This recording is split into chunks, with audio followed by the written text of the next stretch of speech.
श्री गुरुवे नम। मित्रों, आज हम इस वीडियो में भारतीय संस्कृति के विषय में चर्चा करेंगे। भारतीय संस्कृति कर्मवाद मूलक है, इसलिए इसका लक्ष्य अखंड विश्व की ओर है।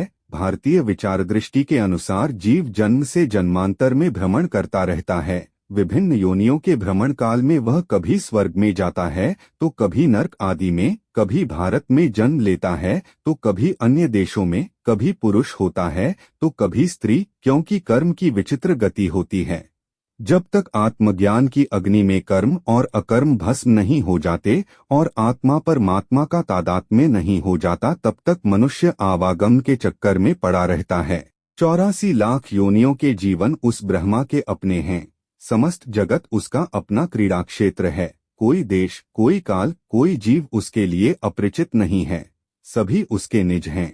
इसलिए कर्मवाद मनुष्य को कुकर्म से हटाकर सुकर्म में लगाता है। यह सत्य है कि भारत में ऐसी विचारधारा के लोग हो गए हैं जिनका यह सिद्धांत रहा है, यावज्जीवेत सुखं जीवेत ऋण कृत्वा घृतं पिबेत भस्मीभूतस्य देहस्य पुनागमनं कुतः। जब तक जियो तब तक सुख से जियो, चाहे उसके लिए कर्ज ही क्यों न लेना पड़े। शरीर भस्म हो जाने के बाद उसका फिर जन्म कहाँ। परंतु भारतीय संस्कृति कभी भी इस भावना की नींव पर नहीं खड़ी हुई और हमेशा इस विचारधारा वालों की संख्या नगण्य रही। कर्मवाद की भावना सुकर्म की ओर प्रेरित करती है। प्राचीन भारत में जो विश्वजीत यज्ञ होता था, उसके मूल में भी यही भावना थी। यज्ञ का अभिप्राय है अपना सर्वस्व दूसरों के लिए दे देना। महाराज रघु का विश्वजीत यज्ञ विश्व इतिहास में प्रसिद्ध है।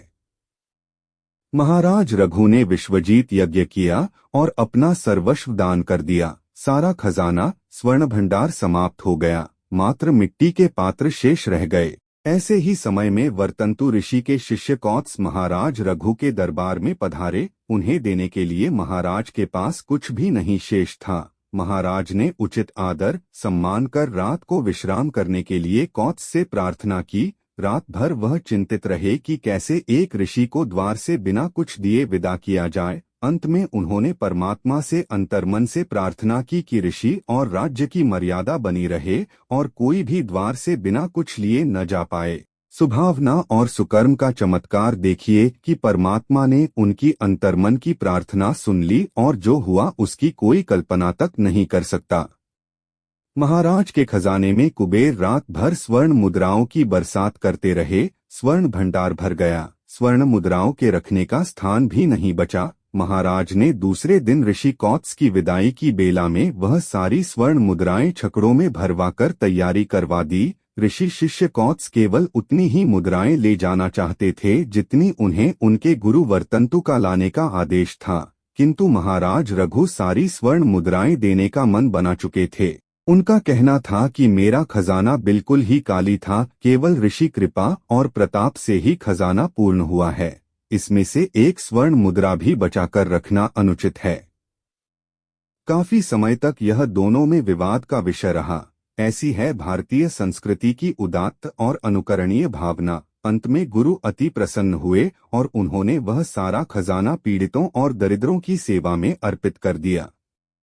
इसी उदात्त भावना ने भीष्म को आजीवन ब्रह्मचर्य की प्रतिज्ञा करने तथा राज्याधिकार परित्याग करने की प्रेरणा दी। इस प्रकार त्याग और परोपकार का ज्वलंत उदाहरण, जिसको महाकवि कालिदास ने महाराज रघु और वर्तंतु के शिष्य की गाथा के रूप में विख्यात कर अमर बना दिया। कर्मवाद पर विश्वास का ही यह फल था। आथ कर्मवाद का सिद्धांत भारतीयों में प्रेम, दया, सहिष्णुता आदि उच्चादर्शों का पालन करने में प्रेरणा देता रहा है।